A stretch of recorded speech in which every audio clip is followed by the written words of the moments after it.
For over 3 decades, fans of the Bangles have speculated, debated, and filled in the blanks of the band's sudden disappearance, but now, Susanna Hoffs is stepping forward to tell the real story. With no script to follow and no label watching over her shoulder, Hoffs finally reveals what really happened behind the eyeliner, the harmonies, and the iconic sideways glance that once captured the world's attention. Her words don't just confirm old whispers, they rewrite the ending entirely. It all started on a cold January evening in 1981, in the garage of Susanna Hoffs' parents' house in Los Angeles. Fueled by a love for 60s rock, Hoffs placed an ad in the recycler seeking musicians who adored the Byrds, the Beatles, and the Mamas and the Papas. She wasn't chasing fame, she was looking for musical soulmates. Vicky and Debbie Peterson, too, sisters who shared that same musical nostalgia, answered the call. From their very first jam session,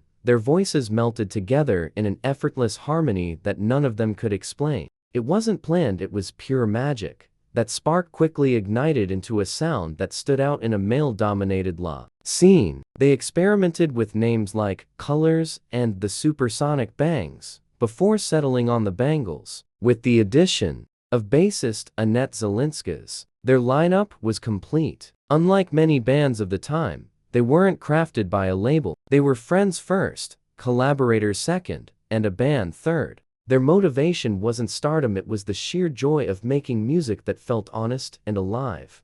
Soon, they became a force in LA's underground Paisley underground scene, a psychedelic, folk-influenced revival filled with gritty, garage-style bands. But the Bangles weren't just tagging along. They brought something special: melodic songwriting, jangly guitars, and that haunting vocal harmony that made them unforgettable. They weren't mimicking the past, they were reinventing it. Their 1984 major label debut, All Over the Place, didn't top charts, but it captured their raw sound and earned them respect on college radio. Then came an unexpected game-changer: Prince. Quietly captivated by their sound, Prince offered them a song under his alias, Christopher.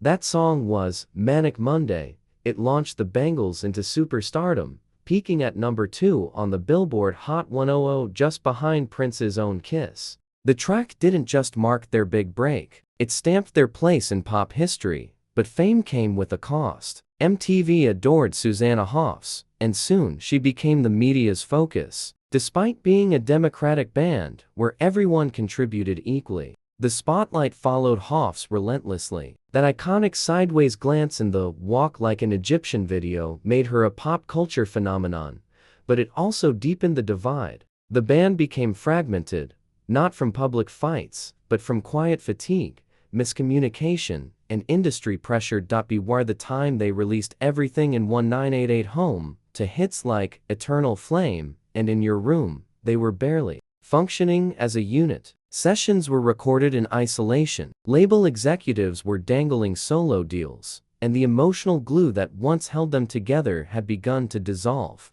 In 1989, the Bangles quietly faded away. No explosive breakup, no headline drama, just silence. Then in 2025, that silence was broken with the release of Eternal Flame, the story of the Bangles, by music historian Jennifer Otter Bickerdike. Drawing from the candid voices of Hoffs and the Peterson sisters, the memoir revealed just how intense the industry pressure had been. More importantly, it gave room for multiple versions of the same story. They didn't all remember things the same way, but that's what gave the book its heart. Notably missing, however, was Michael Steele, whose absence speaks volumes about the creative and personal differences that never healed. Despite sexism, constant comparisons to the Go-Go's, and a music industry that often valued their looks over their talent, the Bangles persevered. Their artistry was always real. They wrote, arranged, and performed their own music, and even when critics dismissed them as a manufactured act, the band's authenticity shone through in every harmony.